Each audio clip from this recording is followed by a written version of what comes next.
સર્વે વૈષ્ણવોને જય શ્રી ગોપાલ. પુષ્ટિ સંહિતા ગ્રંથ ભાગ 1 પાના નંબર 96 માણેકચંદ શેઠનો પ્રસંગ જે ચાલુ હતો એનો બીજો ભાગ આપણે આગળ ઉપર જોઈએ.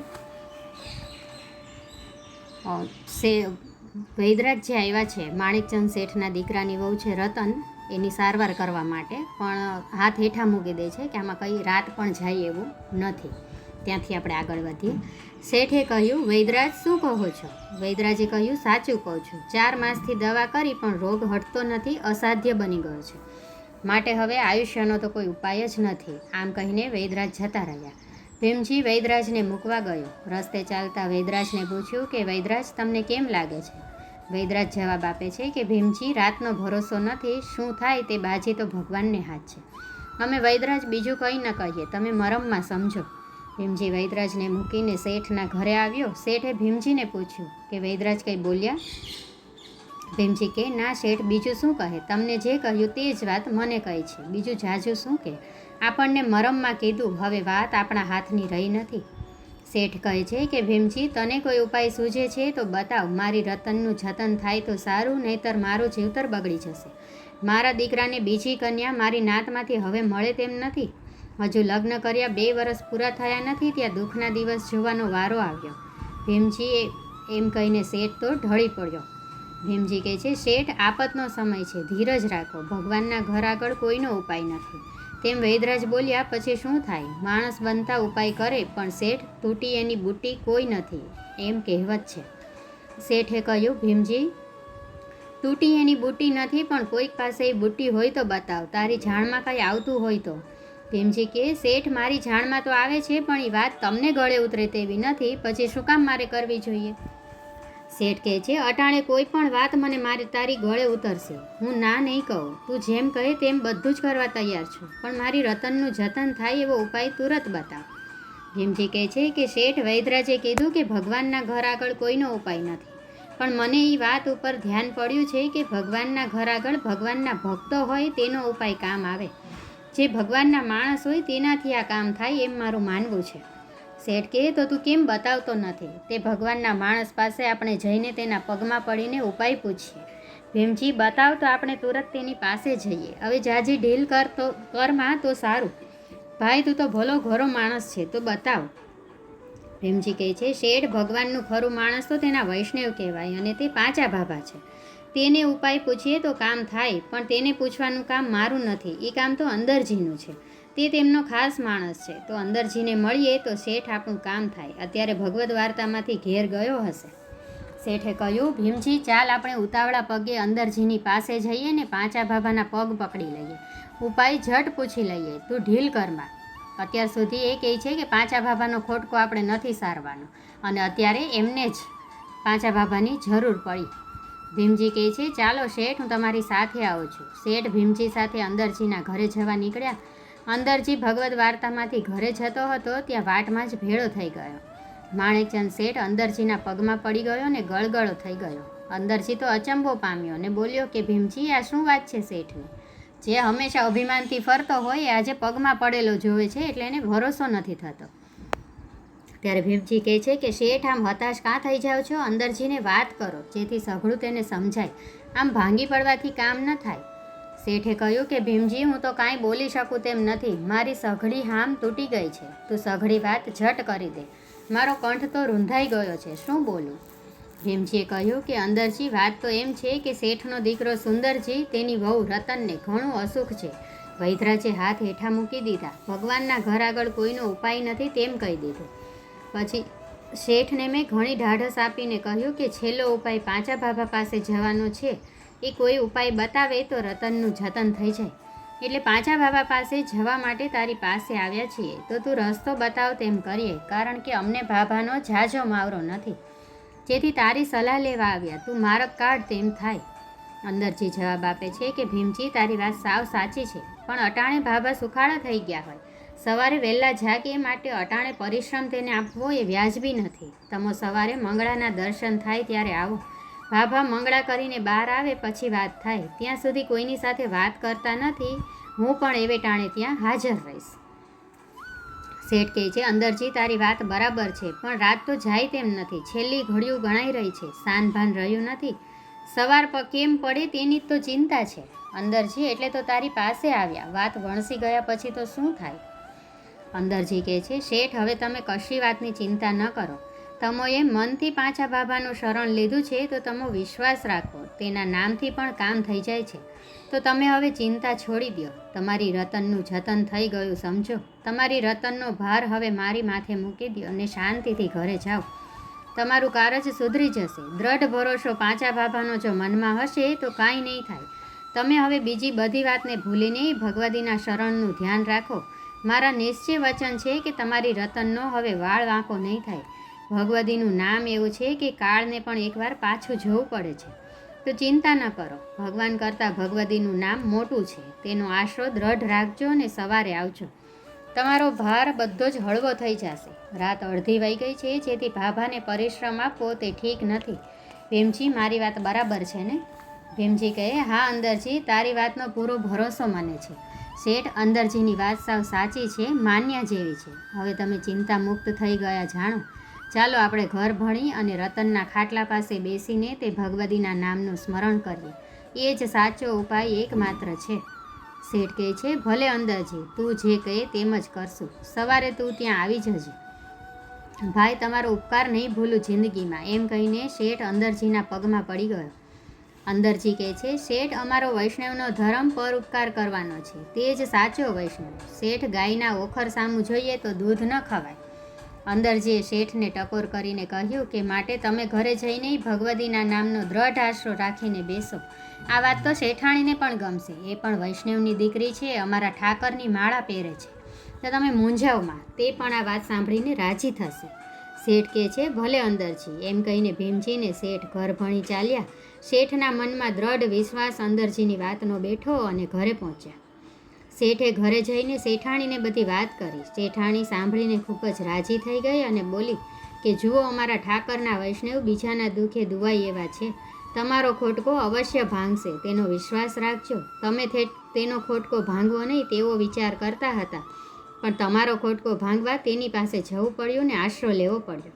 શેઠ, એકાર અભિમાન તો કોઈનાય રહ્યા નથી. એકાર ને અભિમાન તો માણસને ભરખી જાય. એ તો મહા અસુર છે. અમારા વૈષ્ણવમાં એ ન હોય. શેઠે કહ્યું કે શેઠાણી, તારી વાત સાચી છે. તું વૈષ્ણવ છો ને વૈષ્ણવની દીકરી છો, પણ તે મને કાંઈ જણાવવા દીધું નહીં. તેનું કારણ શું? અટાણે ચોખવટ નથી કરવી. આપણે ચાલો રતનના ખાટલા પાસે બેસીને ભગવદીનું સ્મરણ કરીએ.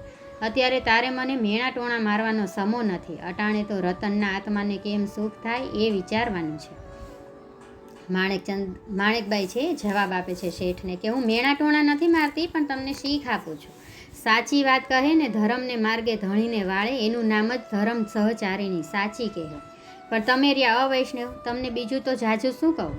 તમે તો મારા બાપને પણ ભગતડો કીધો હતો. પછી મારે તમને શું કામ અમારા વૈષ્ણવ ધર્મની વાત કરવી જ જોઈએ. વિમુખ જીવની સાથે અમારે જાજો વ્યવહાર વાતનો ન કરાય. એ તો આફરવી ખબર પડે તો સાચું, અને કાંઈક ઠાકોરજીની ઈચ્છાની જાણવામાં આવે તો રહે. આ માર્ગ તો ઠાકોરજી જેની માથે કૃપા કરે તેવા અધિકારી જીવોનો છે. ફાલતુ તો ફાફા મારે તોય જડે નહીં. શેઠ, મારું શક પણ થયું ત્યારે મારા બાપાને મેં પૂછ્યું કે ઘર તો વૈષ્ણવનું છે ને? ત્યારે મારા બાપે મને શીખ દીધી કે દીકરી, ઘર તો વૈષ્ણવનું નથી, પણ તારા સંગથી થઈ જાય તો તારું ભાગ્ય. મેં તો ઠાકોરજી પર ભરોસો રાખીને કર્યું છે. એમ કરીને મને એક વાત કીધી કે દીકરી, આ આપણા ઠાકોરજીનું બાનું જે માલાનું છે તે તું ઉતારતી નહીં અને બીજી માળા પહેરતી નહીં. આ માળા ઉતરાવે એ નરકનો અધિકારી થાય. માટે પ્રાણ જાય તો દીકરી ભલે જાય, પણ માળાના બાનાથી પ્રાણવાલો ન કરીશ. પ્રાણ સાટે આ માળાનું બાનું ધરી રાખજે. એટલે કે જીવ જાય તો એ ડોકમાં જે માળા છે એ ન ઉતારતી તું. ઠાકોરજી તારા મનના સઘળા મનોરથ પૂરા કરશે ને તને સેવા સાથે પધરાવી આપીશ. તે તું ગોપ્ય ભાવ રાખીને એક આશરો રાખીને કરજે. આપણા ઠાકોરજીના નામનું સ્મરણ કરજે. વૈષ્ણવ મળે તો તેનો સંગ રાખજે. તારું કારજ સઘળું સિદ્ધ થશે. ઠાકરનો ભરોસો છોડીને અન્યાશ્રય ન કરતી. ભલે થોડું કષ્ટ સહન કરવું પડે તો કરજે, પણ દયા દીનતા રાખીને કરીશ તો ઠાકોરજી તારી બાઈ મૂકશે નહીં. એ ગામમાં વૈષ્ણવના ઘર ઘણા છે એમ જાણીને શક પણ મેં કર્યો છે. બીજી બધી વાતનું સુખ છે. મનમાં અભિમાન ન લાવતી. એ ઘર મોટું છે, પણ તેનો મલાજો રાખીને રહેજે. ધર્મ હારી ન જતી. આમ મને શીખ આપી હતી તે આજે ફળશે એવું મને લાગે છે. આપણી રતનનું જતન થઈ ગયું એની મને પાકી ખાતરી છે. હું પાચા બાબા પૂરણ ભગવતી છે તેમ જાણું છું. એ પણ મને ઓળખે છે કે આ સુલતાનપુરના વીરજીની દીકરી છે, માળાબંધીની દીકરી છે. પણ તમારો સ્વભાવ જોઈને કોઈ તમારી ઢોકળા આવે નહીં. ગરજના માર્યા તમારી પાસે આવે એમાં તમારું શું ભલું થાય? સારા માણસનો સંગ હોય તો સારું સૂઝે. તમને તો નાણું કમાવી જાય વાલા લાગે એનું જ આ પરિણામ છે. શેઠ, હવે ઉગરવાની બારી હાથ આવી છે તો ચાલો ભગવતીનું સ્મરણ કરવાનું તમને સૂઝ્યું છે. રતન તો આપણે ઋણાનું બંધે મળી છે, પણ એ ઋણાનું બંધનું ફળ કાંઈક સારું હોય એમ મને જણાય છે. ઠાકોરજીની લીલા પણ અવનવી છે. શેઠ, તે તમારી જાણમાં હજી આવે તેમ નથી. એમ કહીને રતનવહુના ખાટલા પાસે જઈને સૌ બેઠા. માણેકચંદ તથા શેઠ મનમાં ભગવતીનું સ્મરણ કરવા લાગ્યા. પરોઢ થતાં સુધીમાં તો રતનને કંઈ આંચ આવી નહીં. શેઠ તો પાચા બાબાના ઘરે જવાની તૈયારી કરવા લાગ્યા. તેનો વિશ્વાસ વૈદરાજની વાત પરથી ઉઠી ગયો ને અંદરજીની વાતમાં શ્રદ્ધા ઉપજી. ભીમજીને સાથે તેડીને શેઠ પાચાભાઈના ઘર ભણી જવા નીકળ્યા. પાચાભાઈ ઠાકોરજીને મંગળા કરાવતા હતા ત્યાં અંદરજી ને ધનજી આવી પહોંચ્યા. અંદરજીએ રાતની બધી વાત ધનજીને વાટમાં કહી દીધી હતી. પછી પાચાભાઈ મંગળા આરતી કરીને આજનો શિંગાર ધરવાનું ધનબાઈને કહીને ઓસરીમાં પોથી લઈને બેઠા. વૈષ્ણવ પધારવાની વાટ જોતા હોય તેવું જ લાગતું હતું. ડોસાભાઈ તથા અંદરજી ને ધનજી પણ પાસે બેઠા હતા અને વાત કરે છે વૈષ્ણવ પધારવાની વાટ છે, સાંજ પહેલાં પધારશે. ત્યાં જ ભીમજી ને શેઠ પાચાભાઈની ડેલીમાં બેઠા. ત્યાં સામેથી શેઠ તથા ભીમજીને આવતા જોયા. પાચાભાઈ જોઈ રહ્યા કે અત્યારમાં વળ્યા શું પ્રપંચ છે. અંદરજી કાંઈ છે ત્યાં તો ઢુકડા આવી ગયા ને પાચાભાઈના પગમાં લાકડી પડે તેમ માણેકચંદ શેઠ ઓસરીમાં લાંબો થઈ પડ્યો, ગળગળો થઈ ગયો અને બોલ્યા કે પાચા બાબા, મારી રતનનું જતન કરવું તમારે હાથ છે. હું તમારો ઉપકાર જિંદગીમાં ક્યારેય નહીં ભૂલું. બાબા, તમે પૂરણ ભગવતી છો એ મેં આજે જાણ્યું છે. મારા અભિમાને મને પછાડ્યો છે. મારો અપરાધ ક્ષમા કરો. મારી રતનનું જતન થાય એવો ઉપાય ઝટ બતાવો. મારા રાખનું રતન નહીં તો ધૂળમાં મળી જશે. મારું સઘળું જીવતર બગડી જશે. પાચા બાબા, મારી ગમારની ગાળને ન ગણતા મારી બાંય ઝાલો. મને તારો કે ડૂબાડો તમારા હાથની વાત છે. તમે ભગવાનનું ખાસ માણસ છો તો મારો ખોટકો તમે આજે ભાંગો, નહીં તો મારું સર્વસ્વ લૂંટાઈ જશે. પાચા બાબા, હું જિંદગીભર તમારો ગુલામ થઈને રહીશ. હવે એકદમ જ આવું બધું બોલવા માંડે છે તો પાચા બાબા તો કશું સમજતા નથી. એ વિચારમાં પડી જાય છે કે માણેકચંદ, આમ એકાએક સી વટામણમાં પડી ગયો છો એની તો જાણ કર. એમાં મારી પાસે ઝાઝું કરગરવાનું નથી. તું તો સાવજ જેવો માણસ અને આમ એકાએક લાચારીએ સી વાતે પડી ગયો છો. પાચા બાબા, હું ઝાઝું શું કહું? મારી જીભ ઉપડતી નથી, કંઠ રૂંધાઈ ગયો છે, શબ્દ નીકળતો નથી. આટલું તો માંડ બોલાણું ને અંદરજી તમને મારા દુઃખની વાત કરશે. પાચા બાબા કહે છે કે અંદરજી શું વાત છે? અત્યારમાં ઠાકોરજીને પરિશ્રમ પડે તેવું તો કાંઈ નથી ને? ઝટ વાતનો ચોક કર. મારે ઝાઝો સમો નથી તે તું જાણે છે. તો શું વાત પ્રસંગ શેઠનો છે? ત્યારે અંદરજી છે એ વાત કરે છે કે બાબા, એના દીકરાની વહુ રતન 4 માસથી માંદગીમાં છે. વૈદવારું કર્યા પણ સમો વળતો નથી. કાલે સવારનું વધુ અશુભ થઈ રહ્યું છે. વૈદરાજે હાથ હેઠા મૂકીને કીધું કે ભગવાનના ઘર આગળ કોઈનો ઉપાય નથી તો રાત જાય તેમ નથી. તે રાતે મારી પાસે આવીને વાત કરી. હું ભગવદ્ વાર્તામાંથી ઘરે જતો હતો ત્યાં ભીમજી ને શેઠ વાતમાં ભેગા થઈ ગયા. મને તમારી પાસે સાથે આવવા કહ્યું ત્યારે મેં તેને ના પાડી કે અત્યારે ભાભાને અડધી રાતે પરિશ્રમ આપવો તે ઠીક નથી. સવારે મંગળા સમય આવજો. એટલે તમને કાંઈક ઉપાય તેનો પૂછવા આવ્યા છે, જેથી રતનવહુનો અશોક દૂર થાય ને માંદગીને બીછાને પડી છે. પાચા બાબા કહે છે કે અંદરજી એવી આટલી બધી વાત હોય તે મારા પરિશ્રમનો વિચાર કીધો તે આપણા વૈષ્ણવનો ધર્મ ક્યાં રહ્યો? સાચો વૈષ્ણવ તો એને કહેવાય છે પારકાનું દુઃખ સાંભળીને તરત દુભાઈને એની ભેરે થાય. પરોપકાર કરવામાં વળી વૈષ્ણવને પરિશ્રમ શેનો હોય? જેટલી વહેલી વાર થાય એટલું એ જીવાત્માને સુખ શાંતિ વહેલી થાય ને. જીવ માત્ર તો ઠાકોરજીના અંશરૂપ છે. તેના સુખનો વિચાર કરવો તે સાચી વૈષ્ણવતા. અંદરજી તે જરા થાપ ખાધી છે, થાપ. પાચા બાબાની વાત સાંભળીને અંદરજી થંભી ગયો ને ક્ષોભીલો પડી ચરણમાં પડી ગયો. પાચા બાબા કહે છે કે આટલું બધી તબિયત નહોતી સારી તો રાત્રે જ તારે આવવું જોઈતું હતું. વૈષ્ણવનો તો એ જ ધર્મ જે બીજાના દુઃખે દુઃખી થાય. પાચાભાઈની આવી વાણી સાંભળી માણેકચંદ શેઠ આભો બની ગયો, અવાચક થઈ ગયો અને ફરીને પાચાભાઈના ચરણમાં પડી ગયો. ગદગદ વાણીએ ગળગળો થઈને બોલ્યો, ધન્ય છે બાબા, તમારા મનખ્યાના અવતારને ધન્ય છે. તમારી વૈષ્ણવપણાની ઉદારતાને ધન્ય છે. તમારા ધર્મ કરમની ઉજ્જવળતાને ધન્ય છે. તમે સાચા વૈષ્ણવ છો તેનું મને આજે ભાન થયું છે. ભીમજીની વાત સાંભળીને મને વધુ અભિમાન થઈ ગયું હતું કે ભીમજી, તું ખોટો વખાણે ક્યાં ચડ્યો છો. પણ મારું અરમાનને અભિમાનનું હીર બળી ગયું. પાંચા ભાભા, ધન્ય છે તમારા સંગમાં રહેલા વૈષ્ણવને, જે સંસારનો ભેહ ભાંગીને બેઠા છે. પાંચા ભાભા, હવે મારો સદાનો ભેહ ભાંગી જાય, મારી રતનનું જતન થઈ જાય એવો ઉપાય બતાવો. મારું દુખડું દૂર થાય, હું સદા તમારા ચરણનો દાસ થઈને રહું એવો માર્ગ બતાવો.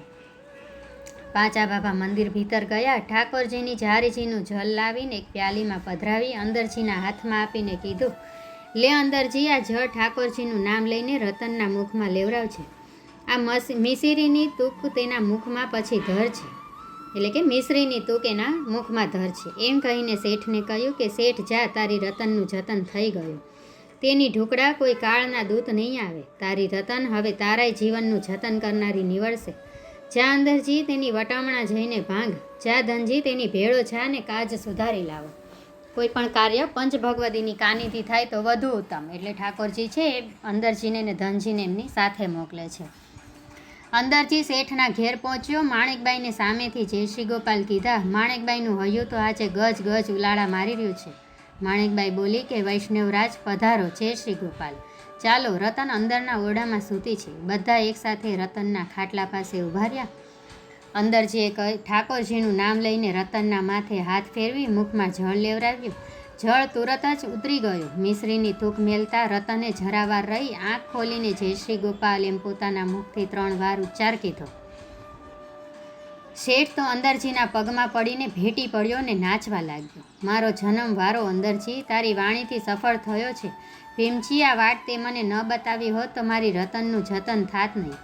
ભાઈ, મારું ઋણ તો તારી માથેનું માફ કરી દઉં છું, પણ તારું ઋણ હું આ ભવમાં ચૂકવી શકીશ નહીં, તેની તને ખાતરી આપું છું. ભીમજી, તું પાંચા ભાભાનો ખાસ જાણકાર નીવડ્યો. મારી બુદ્ધિને તે જીવન દાન આપ્યું છે. ભાઈ, તારા ઉપકારથી તો હું સાવ તારી પાસે ઝાંખો પડું છું, ઝાંખો. તે મને આજે સાચા વૈષ્ણવના વર્તમાન કેટલા ઊંચા હોય તેનું ભાન કરાવ્યું. અંદરજી, ધન્ય છે તમારા વૈષ્ણવના ધર્મ કરમને ને ધન્ય છે તમારા વૈષ્ણવના ધર્મની ઉદારતાને, તેના ઊંચા આચાર વિચાર અને વર્તમાનને. આજે મને વૈષ્ણવની ને તેના ખરા ધર્મની સાચી જાણ પડી ગઈ. આ તો પરોપકારનો ને દુખિયાના દુઃખ હરવાનો માર્ગ છે.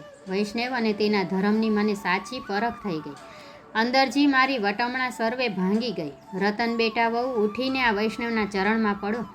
તમને જીવનદાન આપનારા વૈષ્ણવના ચરણ પકડી લો. વહુ બેટા, તું તો મારા ઘરનું છૂપું રતન નીકળી. મારી સાચી જીવન મૂડી બેટા વહુ આજ તમે ઠર્યા છો. માણેકબાઈને રતન વહુએ કીધું કે બા, મને સ્નાન કરાવો. એમ કહીને રતન વહુ ખાટલામાંથી ઉઠીને અંદરજીને ધનજીના ચરણમાં આળોટી પડી અને બોલી, અંદરજી કાકા, મને ઠાકોરજીના દર્શન ઝટ કરાવો. જેનો અનુભવ મને સ્વપ્નમાં થયો એ ઠાકોરજી પાસે મને ઝટ લઈને ચાલો. એના દર્શન કરીને હું ઝટ પાવન થઈ જાઉં. મારું જીવતર એના ચરણમાં અર્પણ કરી દઉં. અંદરજી કહે છે, વહુ સ્નાન કરી લ્યો, પછી તમે બધા સાથે મળીને દર્શને આવો. રતન વહુ બોલી કે હા અંદરજી કાકા, હું સ્નાન કરીને 16 શિંગાર સજી લઉં. ઠાકોરજીના દર્શને જવું હોય ત્યારે કંઈક સારા વર્તમાનને ભાવ પણ ઊંચા જોઈએ, જેથી ઠાકોરજી રીઝી રહે. માણેકચંદ શેઠે કહ્યું, સુંદરજી, તું પણ તૈયાર થઈ આપણી ગાડી તૈયાર કરવાનું માણસને કે ઝટ તૈયાર કરે. રતનને ગાડીમાં બેસાડીને લઈ જઈએ. તેનો દેહ ઘણો અશક્ત છે, તો ચાલવું ઠીક નથી. રતન વહુ વાત સાંભળીને કહે છે કે શેઠ બાપા, ઠાકોરજીના દર્શને ગાડીએ બેસીને ન જવાય. હું પગે ચાલીને આવીશ. અહીંયા ગાડી લખેલું છે, પણ કદાચ પ્રિન્ટ મિસ્ટેક હોઈ શકે કે ગાડું હશે અહીંયા. મારી સાસુમાં પાસેથી સાંભળ્યું છે કે ઠાકોરજીના દર્શન કરવા જતાં ડગલે ડગલે અશ્વમેઘ યજ્ઞ કરતાંય અધિક ફળ મળે. આજે એ ફળ મને મળ્યું છે, તો તું કેમ જતું કરું? અંદરજી કાકા સાથે ધોળ મંગળ ગાતા ગાતા જાશું. ભલે લોક જાણે તો શું થઈ ગયું. તમે બધા સાબદા થઈ જાઓ ને મારી સાથે ચાલો. આજનો દિવસ આપણા ધન્ય ભાગ્યનું કણાય. કેમ બા, સાચું છે ને? શેઠ તો રતન વહુની વાત સાંભળીને ચૂપ જ થઈ ગયો. માણેકબાઈએ કહ્યું કે હા વહુ બેટા, હવે તો બધું સાચું શેઠને દેખાવાનું ને જણાવા લાગ્યું છે. હવે ડેલીના ડાયરા બંધ થશે ને વૈષ્ણવ પરોણા આપણા ઘરે પધારશે. ઠાકોરજીના ગુણગાન ગાશે, ભગવદના ઘરની વાતો સાંભળવા મળશે, ગામ ગપાટા ઘરમાંથી સાંભળવાના જાશે ને ઠાકોરજીની સેવાના રૂડા મંડાણ થશે. એ બધું ધન્ય ભાગ્ય જ ગણાય. તું સ્નાન કરીને તૈયાર ઝટ થા, હું પણ ઝટ તૈયાર થઈ જાઉં છું. રતને કહ્યું કે બા, હવે મને જરાય નવરાશ નથી રહી, હું બધું મારા હાથે કરી લઈશ. માણેકચંદ શેઠ આ બધું જોઈને ઘણો ફૂલાઈ રહ્યો છે. અંદરજી તથા ધનજીને કહ્યું કે તમે થોડી વાર ખમી જજો, અમારી વાટના ભૂમ્યા બની રહેજો. અંદરજીએ કહ્યું કે શેઠ, વાટ તો બતાવી દીધી છે બાભાએ, હવે તો પંથ કાપવો રહ્યો ને ધારેલા ઠામે પહોંચી જવાનું રહ્યું. શેઠે કહ્યું, અંદરજી, સથવારે વાટ ઝટ કપાઈ, સાચું ને? અહીંયા માણેકચંદ શેઠનો આ વાર્તા પ્રસંગ પૂર્ણ થાય છે. મારી ભૂલચૂક થતી હોય એ ક્ષમા કરશો. સર્વે વૈષ્ણવોને જય શ્રી ગોપાલ.